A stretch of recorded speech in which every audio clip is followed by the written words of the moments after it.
Start কৰবা পাৰি ইন্ট্ৰোডেন কেন ইন্ট্ৰোমেন নমস্কাৰ মই কমল কলিতাই তোমালোক সকলোকে সৃজন শিক্ষালয়ৰ আন এটি ভিডিঅ'লৈ স্বাগতম জনাইছো। আজি আমি ডিসকাস কৰিম কাৰ্বি আংলং ডিস্ট্ৰিক্টৰ প্ৰি টেষ্টৰ এক্সাম মানে তোমাৰ কুৱেশ্যন পেপাৰ। তো প্ৰথম কুৱেশ্যনটো লৈ চাও, তলৰ কোনটো এটা সন্তুলিত ৰাসায়নিক সমীকৰণ সঠিকভাৱে প্ৰতিনিধিত্ব কৰিব। তো এটা সন্তুলিত ৰাসায়নিক সমীকৰণ হ'ব লাগিলে প্ৰথম কথা কি হ'ব লাগিব, বিক্ৰিয়ক আৰু বিক্ৰিয়াজাত পদাৰ্থৰ হৰবিলাক একে হৈ থাকিব লাগিব, সংখ্যাটো একে থাকিব লাগিব। তো এতিয়া চোৱা আইৰন কেইটা, এটা তিনিটা, মিলা নাই, ডাইৰেক্ট কেনসেল কৰা, এক মিনিট, ঠিক আছে। সেকেন্ডটো চোৱা তিনিটা আইৰন এটো মিলি আছে, চাৰিটা আঠটা হাইড্ৰোজেন অক্সিজেন চাৰিটা এটো মিলি আছে, এটোই হ'ব হয়নে। তাৰপিছত নেক্সট চোৱা, এজন ছাত্ৰই জানিব পাৰিলে যে খাদ্যৰ কোম্পানীয়ে চিপছৰ পেকেটত নাইট্ৰজেন গেছ ভৰাই দিয়ে, কি উদ্দেশ্যেৰে নাইট্ৰজেন গেছেৰে পেকেটিং কৰে। ওকে, প্ৰথম ই চিপছৰ দুর্গন্ধতা রোধ করে নেকি, করে অবভিয়াসলি হয়নে, ঠিক আছে। সেকেন্ড চাবা, এটা দ্রব্য, এইটো সদায় হয়নে, এটা দ্রব্য নীলা লিটমাছ ৰঙা কৰে, নীলা ৰঙা কৰে মানে কি, এসিড মানে কি, এসিড হলে হাততকে কম।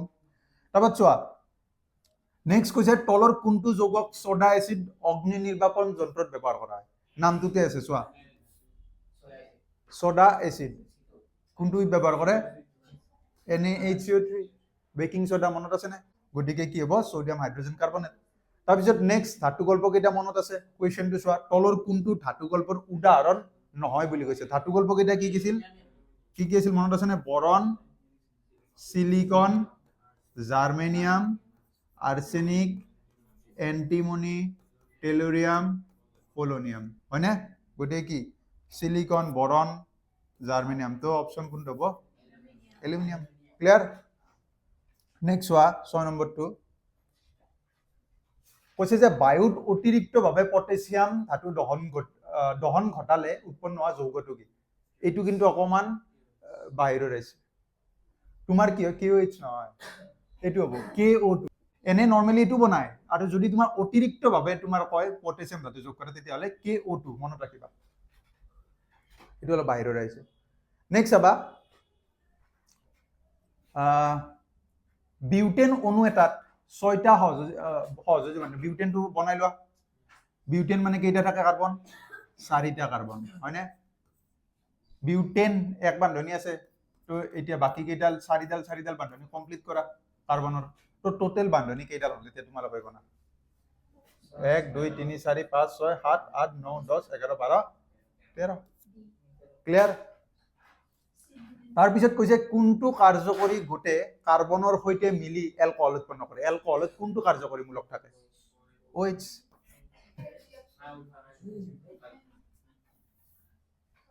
তো এতিয়া চোৱা নেক্সট, ৰাসায়নিক বিক্ৰিয়াটোত ইথানলক পটাছিয়াম ডাইক্ৰমেট আৰু সালফিউৰিক এসিড ব্যৱহাৰ কৰি জাৰিত কৰা হৈছে। এইটো গম পাইছা, ইথানলক ইথানয়িক এসিডলৈ ৰূপান্তৰ কৰাটো কি এটা জাৰণ বিক্ৰিয়া, ইয়াক লৈ কুৱেশ্যন এটা আছিল হয়নে, ক'ৰ পৰা, কাৰ্বন চেপ্টাৰটোৰ পৰা আহিছে।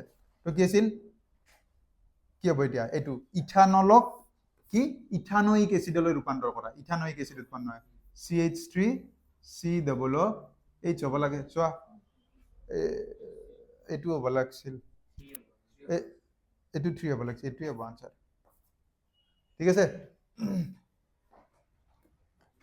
নেক্সট চোৱা, কোনটো শৃংখলাক সমগণীয় শৃংখলা হিচাপে, মানে সমগণীয় শ্ৰেণীৰ কথা কৈছে, শ্ৰেণীভুক্ত কৰিব পাৰি। সমগণীয় শ্ৰেণী কি আছিল, একেই কাৰ্যকৰীমূলক থাকিব লাগিব, একেটাই। তো ইয়াত চোৱা কি আছে, Cl আছে, ইয়াত হ'বই নোৱাৰে, OH বাদ দিয়া, এইটো কেনসেল, বেলেগ কাৰ্যকৰীমূলক, OH আছে, তথাপি আৰু অলপ চেক কৰিম বাৰু, এইটো চোৱা এইগিলা নিমিলে হয়নে, Cl আছে, OH আছে, COOH আছে, নহ'ব, গতিকে হ'ব কোনটো, ধৰিব পাৰিছা, একে কাৰ্যকৰীমূলক থাকিব লাগিব। তাৰপিছত নেক্সট কৈছে, এটা পৰমাণুৰ ইলেক্ট্ৰনীয় বিন্যাস হ'ল 2H7 হ'ল, তলৰ মৌলবোৰৰ ভিতৰত কোনটোৰ সৈতে ইয়াৰ ৰাসায়নিক সাদৃশ্য মিলিব। তো এটা মৌলৰ ৰাসায়নিক ধৰ্ম কেতিয়া মিলে, যেতিয়া একেটা বৰ্গতে থাকে হয়নে। তো 7 মানে কোনটো বৰ্গ গমটো পাইছাই মই কৈছিলো যেতিয়া একতকে বেছি হয় সদায় 10 এটা যোগ কৰিবা তাৰ মানে কি ধৰিছে 17 নম্বৰ বৰ্গত আছে মানে 17 নম্বৰ বৰ্গত থকা মূলবিলাক এতিয়া চোৱা ইয়াত নেক্সট আনসাৰটো চোৱা ইয়াৰ কোনটো 17ত পৰে 7 মানে কি 25 15 মানে 285 এইটো মানে 9 মানে 2 কিমান 7 আৰু আৰ্গন মানে 288 আৰু হেতু কিমান আছিল 287 আছিল হয় না কাৰ লগত মিলিব হল তাৰপিছত নেক্সট কৈছে মেন্ডেলিভৰ পৰ্যাবৃত্ত তালিকা ব্যৱহাৰ কৰি পটাছিয়াম মৌলৰ অক্সাইডটোৰ সংকেত কি হ'ব মেন্ডেলিভৰ তালিকা এতিয়া আমি মেন্ডেলিভৰ তালিকাখন মনত আছে নেকি গতি বাদ দিয়া মেন্ডেলিভৰ তালিকা আমি জয়জোতা মিলে কিনি চোৱা বুজিছেনে তো গতিকে পটাছিয়ামৰ যেটো অক্সাইডটোৰ সংকেত কি পটাছিয়ামৰ জয়জোতা কিমান আছিল অক্সিজেনৰ 2 গতিকে জয়জোতাটো কি হ'ব K2 ক'ত আছে ক্লিয়াৰ তাৰপৰ নেক্সট চোৱা অবাত শোষণ সংঘটিত হয় ক'ত কোৱা অবাত শোষণ মনত আছে অবাত শোষণ হয় মাইটোকন্ড্ৰিয়াত হয়নে এটো হয় অবাত শোষণ ক'ত হয় ইস্কোষত এটাতো অপশন নাই অবাত শোষণ হয় ক'ত কোষ পৰশত হয় আমাৰ ক্ষেত্ৰতো যেটো অক্সিজেনৰ অনুপস্থিত হোৱা পাৰ্টখিনি কোনখিনিত হয় কোষ পৰশ যদি তোমাৰ ইস্কোষ নাথাকে তেতিয়াহলে কোষ পৰশ আমাৰো প্ৰথম যিখিনি গ্লাইকোলাইসিস পাইছিলা যে প্ৰথম স্টেপটো আমাৰ ক্ষেত্ৰতো ক'ত হয় পাইৰুভেটনো ভাঙি কিনে কি হৈছিল সৰি গ্লুকোজনো ভাঙি কিনে যে পাইৰুভেট হয় ক'ত হয় কোষ পৰশ গতিকে যদি তোমাৰ হেতু নাথাকা অপচনত যেটো ইষ্ট কোষ তেতিয়াহলে কোষ পৰশ হ'ব আনসাৰ ক্লিয়াৰ তাৰপৰ নেক্সট চোৱা বেছিভাগ কোষীয় প্ৰক্ৰিয়াৰ কোষীয় মুদ্ৰা কি এটিপি হয়নে মনত আছে এটিপিত তোমাৰ কি হয় তিনিটা ফসফেট থাকে ফসফেট তিনিটাৰ মাজত কি থাকে বান্ধনী থাকে হয়নে তো যেতিয়া এডিপি লৈ কনভার্ট হয় এটা ফসফেট ভাঙি যায় আৰু এই বান্ধনীডাল যেতিয়া ছিঙি যাব এটা ফসফেট যেতিয়া সাইড লাগি যাব তেতিয়া এনার্জি রিলিজ হয় যিখিনি এনার্জি দি ধৰি আছিল সেই এনাৰ্জিখিনি ৰিলিজ হ'ব আৰু হেতুৱে কি কোষীয় প্ৰক্ৰিয়াত ব্যৱহাৰ কৰে এটা নেক্সট চোৱা পাচন তন্ত্ৰৰ কোনটো অংগৰ পৰা খাদ্যৰ পাচন আৰম্ভ হয় ক'ৰ পৰা আৰম্ভ হয় একদম মুখৰ পৰা ষ্টাৰ্ট হয় একদম বুজিছানে গতিকে কি হ'ব মুখত লালতিৰক উপস্থিত থকাৰ পৰা বাবে মানে ইয়াৰ পৰা একদম বুজিছা একদম মুখৰ পৰা তাৰপিছত নেক্সট চোৱা তলৰ কোনটো এবিধ উদ্ভিদ হৰমন সাইটোকাইনিন তাৰপিছত নেক্সট কৈছে এগৰাকী মহিলাই অনিয়মীয়া ঋতুচক্ৰত ভুগি আছে কোনটো বিকল্পই এন্ডোক্ৰাইন গ্ৰন্থিৰ পৰা মহিলাগৰাকীৰ শৰীৰত অভাৱ হোৱা হৰমনটো দেখুৱাইছে ছোৱালীৰ ক্ষেত্ৰত যেটো যৌন হৰমন নাম কি আছিল এষ্ট্ৰোজেন হল তাৰপিছত নেক্সট চোৱা মানুহৰ দেহত হৰমন নিহৰণৰ সময় আৰু পৰিমাণ নিৰ্ধাৰণ কৰে কি পদ্ধতি ফিডব্যাক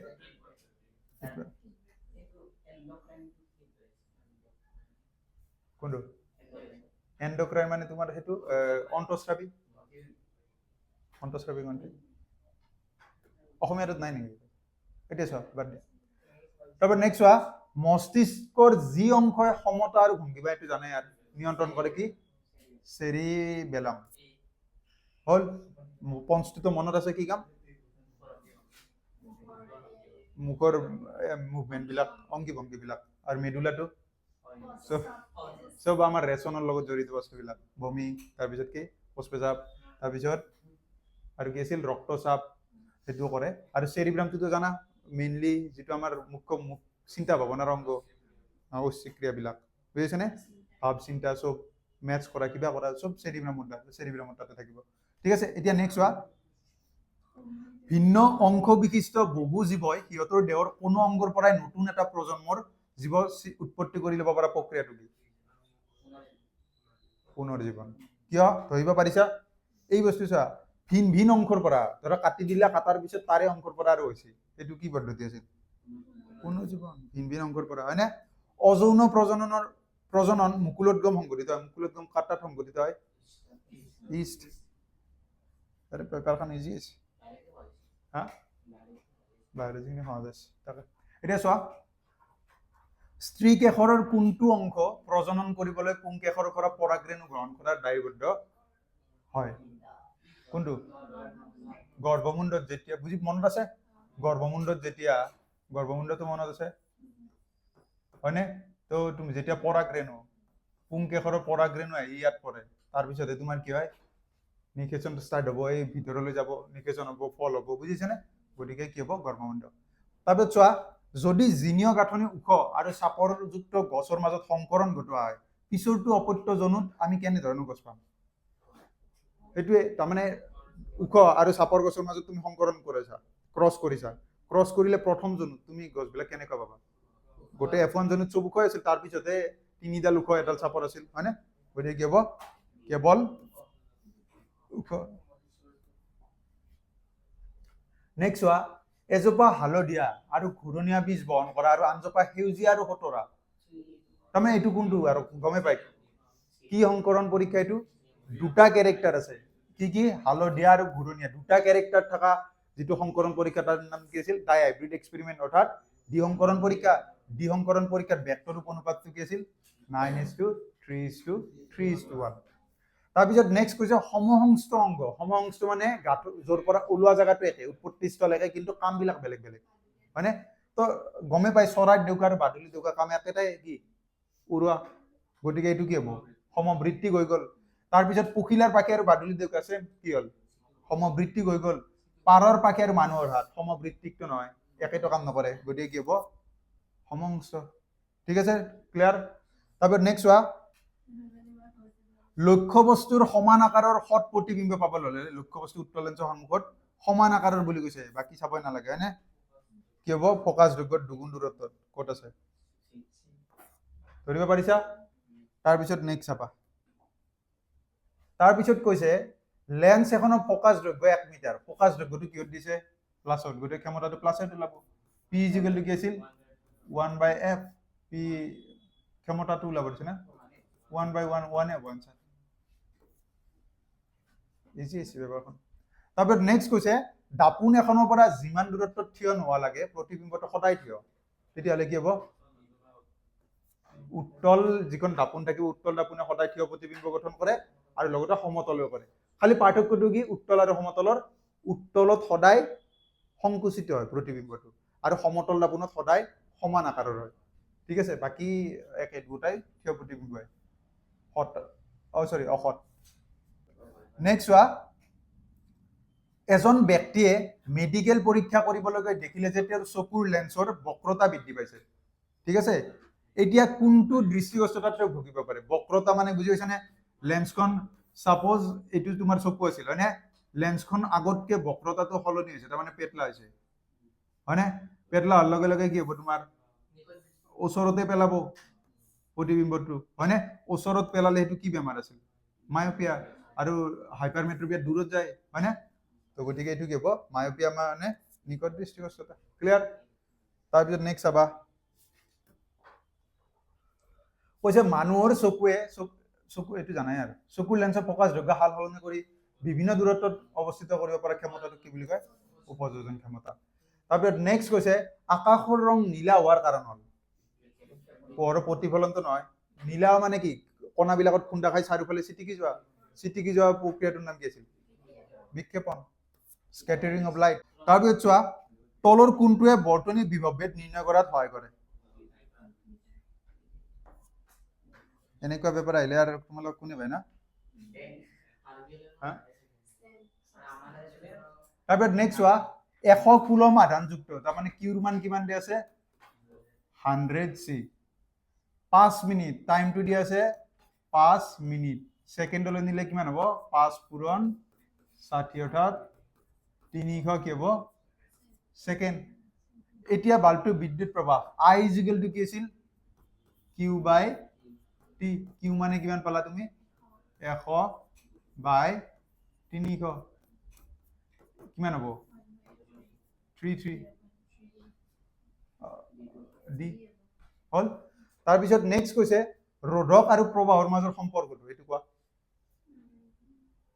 তোমালোকে কোৱা ৰোধক আৰু প্ৰবাহৰ মাজৰ সম্পৰ্কটো কি হ'ব ইহঁতে এটা আনটোৰ লগত প্ৰত্যক্ষভাৱে জড়িত বিপৰীতভাৱে জড়িত বিদ্যুৎ প্ৰবাহতকৈ ৰোধকৰ পৰিমাণ অধিক ৰোধতকৈ বিদ্যুৎ কিয় ধৰিব পাৰিছা কাৰণ চোৱা ওমৰ সূত্ৰটো কি কয় V = IR ঠিক আছে V টো সেম হৈ থাকিবলৈ সাপোজ V টো মই কি কৰিলো 100 ললো হয়নে প্ৰবাহটো ধৰা কিমান হলে 20 আৰু ৰোধটো কিমান আছে 5 হয়নে তো এতিয়া তোমাক কি কৈছে এই দুটা কি দৰে নিৰ্ভৰশীল গমে পাবা সাপোজ মই যদি কি কৰো এইটো কমাই দিওঁ, এইটো 10 কৰোঁ, এইটো কি হ'ব?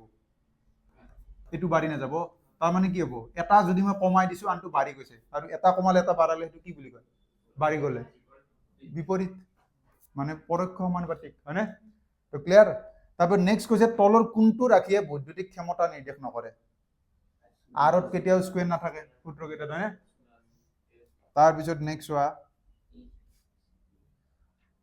চিত্ৰত দেখুওৱাৰ দৰে এটা ইলেক্ট্ৰন এখন চুম্বক ক্ষেত্ৰত তাৰ লম্বভাৱে সোমাইছে। ইলেক্ট্ৰনৰ ওপৰত ক্ৰিয়া কৰা বল মনত আছে? মনত আছে? তথাপি ওলাই চোৱা যে কি হ'ব? কি সূত্ৰ? ফ্লেমিঙৰ বাওহতীয়া সূত্ৰ। তো বাওহতীয়া সূত্ৰ মতে কি বুজায়? মধ্যমা আঙুলিয়ে প্ৰবাহৰ দিশ, তৰ্জনী আঙুলিয়ে চুম্বক ক্ষেত্ৰৰ দিশ, আৰু বুঢ়া আঙুলিয়ে বলৰ দিশ। এতিয়া চুম্বক ক্ষেত্ৰৰ দিশ কোনফালে আছে? মানে চুম্বক ক্ষেত্ৰ কোনটো আছিল? এইটো মিলি আছে সেইফালে। ইলেক্ট্ৰনৰ দিশ এইফালে, তাৰমানে প্ৰবাহৰ দিশ সদায় ইলেক্ট্ৰনৰ বিপৰীত দিশত। মনত ৰাখিবা, প্ৰবাহৰ দিশ কোনফালে হ'ব? ওপৰ ফালে। তো এইটো ওপৰ ফালে কৰা, কৰিলো। তো বুঢ়া আঙুলটো মোৰ কোনফালে গৈছে? ভিতৰৰ ফালে। তো কি হ'ব? পৃষ্ঠৰ ভিতৰলৈ। ক্লিয়াৰ? তাৰপিছত নেক্সট কৈছে সলিনয়ডৰ কুণ্ডলীত বৈদ্যুতিক প্ৰবাহ প্ৰবাহিত হ'লে চুম্বক ক্ষেত্ৰ কি হ'ব? প্ৰবাহটো যদি ধৰা একে আছে, প্ৰবাহটো যাই আছে পুৰা, এটা কনষ্টেণ্ট, তো তেতিয়াহ'লে কি হ'ব? সকলো সময়তে একে থাকিব। তাৰপিছত নেক্সট, বিদ্যুৎ আবেশৰ পৰিঘটনা। ডাইৰেক্ট কিতাপৰ কুৱেশ্যন, কোৱা। আবেশটোতো মনত আছে, তাৰমানে কি আছিল আবেশটো? এটা কুণ্ডলীত যদি প্ৰবাহ দিয়া, হয়নে? এটা কুণ্ডলীত যেতিয়া প্ৰবাহ আহি থাকিব, তাৰ চুম্বক ক্ষেত্ৰখন সলনি হৈ থাকিব। সলনি হোৱাৰ লগে লগে তাৰ কাষত ৰখা যিটো কুণ্ডলী আছিল তাতো কি হৈ যায়?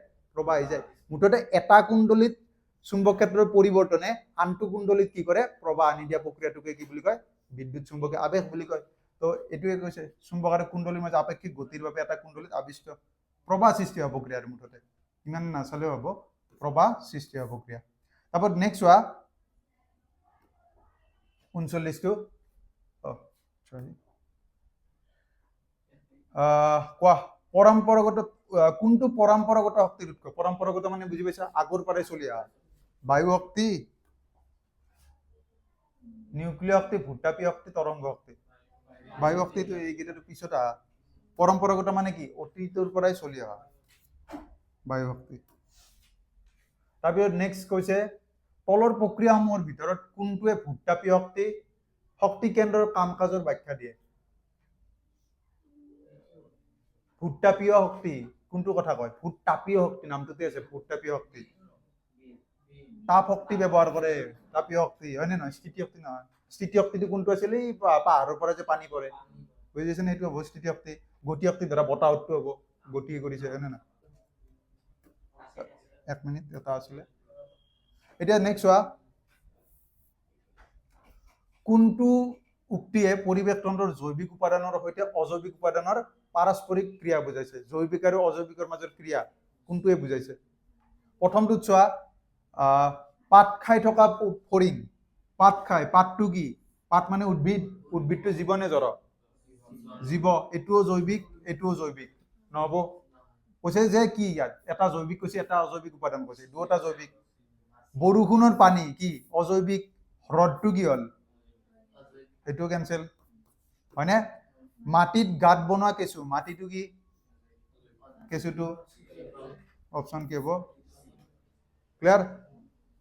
এইটোতো এবাৰ চাব পাৰা, নিগনি আন নিগনি, দুটা জৈৱিকে হ'ল। তাৰপিছত নেক্সট চোৱা,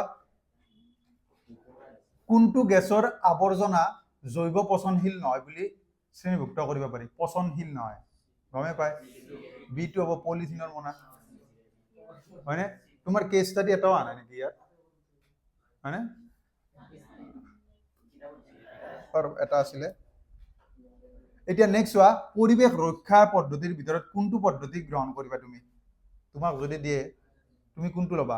একক ব্যৱহাৰৰ প্লাষ্টিকৰ মোনা ব্যৱহাৰ কৰিবলৈ অস্বীকাৰ কৰা। তোমাৰ এটা ব্যৱহাৰ কৰিলা প্লাষ্টিক, সেইটো ব্যৱহাৰ নকৰো বুলি মানে অস্বীকাৰ কৰা, আৰু সেইটো কি হ'ব? ৰক্ষাৰ বাবে পদ্ধতিটো গ্ৰহণ নকৰো, আমি বাৰ ব্যৱহাৰ কৰিব চাম যাতে পৰিৱেশটো ভালে থাকে, হয় নে নহয়? তাৰপিছত নেক্সট কৈছে কাগজৰ মোনাৰ ব্যৱহাৰ হ্ৰাস, তাতকেও এইটো বেছি বেটাৰ হ'ব। চোৱা, সেইটোও হ'ব, কিন্তু তাতকে বেছি বেটাৰ কোনটো হ'ব? এইটো চোৱা, একক কাগজৰ মোনাটো ব্যৱহাৰ কৰিলে ধৰা অলপ উদ্ভিদৰ কি হ'ব হানি হ'বই, কিন্তু এইটো ব্যৱহাৰ কৰিলে আমাৰ বেছি সুবিধাজনক, কাৰণ প্লাষ্টিকৰ পৰিমাণটো অলপ কমি যাব আমাৰ। কিয়? একক ব্যৱহাৰৰ মোনাখন ব্যৱহাৰ কৰিছা, নেক্সট দিনা সেইখনে ব্যৱহাৰ যদি কৰোঁ, আৱৰ্জনাটো কনষ্টেণ্ট হৈ থাকিলে নাই, বুজিছেনে? গতিকে পটককে ডিচিজন এটা নল'বা। এইটো তাৰমানে ভুল বুলি ক'ব নোৱাৰি, এইটোও শুদ্ধ, কিন্তু তাতকে বেছি বেটাৰ কোনটো হ'ব? চিটো। বুজি পাইছা? ধৰিব পাৰিছা? তাৰপিছত নেক্সট চোৱা। আৰু এইটো দিছিল পেলনীয়া খাদ্য পুনৰ ব্যৱহাৰ কৰা। পেলনীয়া খাদ্য পুনৰ ব্যৱহাৰ কৰিবা নেকি ৰক্ষা কৰিবলৈ? তাৰপিছত নেক্সট চোৱা, তলৰ কোনটো ভৱিষ্যত প্ৰজন্মৰ বাবে প্ৰাকৃতিক সম্পদ সংৰক্ষণৰ বাবে বহনক্ষম উন্নয়নৰ উদাহৰণ? কোৱা। বহনক্ষম উন্নয়ন মনত আছে? ভৱিষ্যতেও যাতে কোনো অসুবিধা নহয়, সিহঁতেও সম্পদৰাজি ব্যৱহাৰ কৰক, আমিও সম্পদৰাজি ব্যৱহাৰ কৰোঁ। কিন্তু জলসম্পদ পৰিষ্কাৰ কৰা, পৰিষ্কাৰ কৰিলে হ'ব নেকি? পানী পৰিষ্কাৰ কৰিছা আৰু লেতেৰা হ'ব, ধৰা কিবা গছ হৈ কিনে ধৰা কিবা লেতেৰা হৈ থাকিবতো, এইটো মানে পাৰ্মানেণ্ট চলিউশ্যন নহ'ব, হয়নে? গতিকে এইটো নহ'ব। তাৰপিছত কি? বিকল্প ইন্ধন জলাশয় বিচাৰি উলিওৱা। এতিয়া বিকল্প বিচাৰোতে একেই হ'ল কথা আল্টিমেটলি। বিকল্পটো চব বিকল্পবিলাক যদি আমি এতিয়া শেষ কৰোঁ, কয়লাৰ সলনি যদি মানে কি পেট্ৰলিয়াম ব্যৱহাৰ কৰোঁ, কথাটো একেই হ'ল, পেট্ৰলিয়াম শেষ হৈ যাব, বুজিছেনে? গতিকে ভৱিষ্যতৰ কাৰণে কিবা থাকিব জানো? গতিকে নাথাকিব ধৰা। তাৰপিছত কৈছে নতুন উদ্যোগ স্থাপনৰ বাবে বনাঞ্চল পৰিষ্কাৰ কৰা। বনাঞ্চল কাটি দিলে নতুন ইণ্ডাষ্ট্ৰি পাবলৈ, এইটো ভৱিষ্যতৰ কিবা সুবিধা হ'ব নেকি? নহয়। তাৰপিছত পৰ্টটো চোৱা, খননৰ পিছত আৱৰ্জনাবোৰ নিৰাপদে নিষ্কাশন কৰা। আৱৰ্জনাবিলাক মানে কি নিষ্কাশন কৰা, এইটোৱে হ'ব, ভৱিষ্যতে ভালে থাকিব। আৱৰ্জনাবিলাক যদি আমি কি নিষ্কাশন কৰোঁ, নোহোৱা কৰোঁ, বুজিছেনে? তাৰপিছত নেক্সট চোৱা, কোনটো বিকল্পই জীৱাশ্ম ইন্ধনক শক্তিৰ উৎস হিচাপে ব্যৱহাৰ কৰাৰ অসুবিধা ব্যাখ্যা কৰে? তাৰমানে জীৱাশ্ম ইন্ধনক আমি কিয় মানে কি মানে ব্যৱহাৰ কৰাটো কিয় বেয়া, সেইটো কোনটোৱে কয় ইয়াত? এনে চাব গ'লেতো ই জ্বলিলে বায়ুমণ্ডলৰ ক্ষতিকাৰক গেছ নিৰ্গত কৰে, এইটো এটা বেয়াই। ইয়াক পৃথিৱীৰ গভীৰতাৰ পৰা নিষ্কাশন কৰা হয়, সেইটো এটা মানে কি ডিমেৰিটছে। জীৱাশ্ম ইন্ধন এটা বহুত তলৰ পৰাই খান্দি কিনি ওলাব লাগে, ধৰা পুত খাই থাকে মাটিৰ তলত, তো সেইটো এটা ডিমেৰিটছে, বুজিছেনে? এইটোও হয়, মানে মেইন কোনটো হ'ব? এইটোৱে হ'ব দিয়া, কাৰণ ক্ষতিকাৰক গেছ নিৰ্গত কৰে, বুজিছেনে? এইটোৱে হ'ব। বাকী এনেও এইকেইটা হয়, কিন্তু মেইন হ'ব এইটো, মানে জীৱাশ্ম ইন্ধনৰ ডিমেৰিটছ দিছে, অসুবিধা। ঠিক আছে, তো আজিলৈ এইখিনিয়ে। নতুন ভিডিঅ' পাই থাকিবলৈ চেনেলটো ছাবস্ক্ৰাইব কৰিবা আৰু লগৰবোৰৰ লগত শ্বেয়াৰ কৰি দিবা।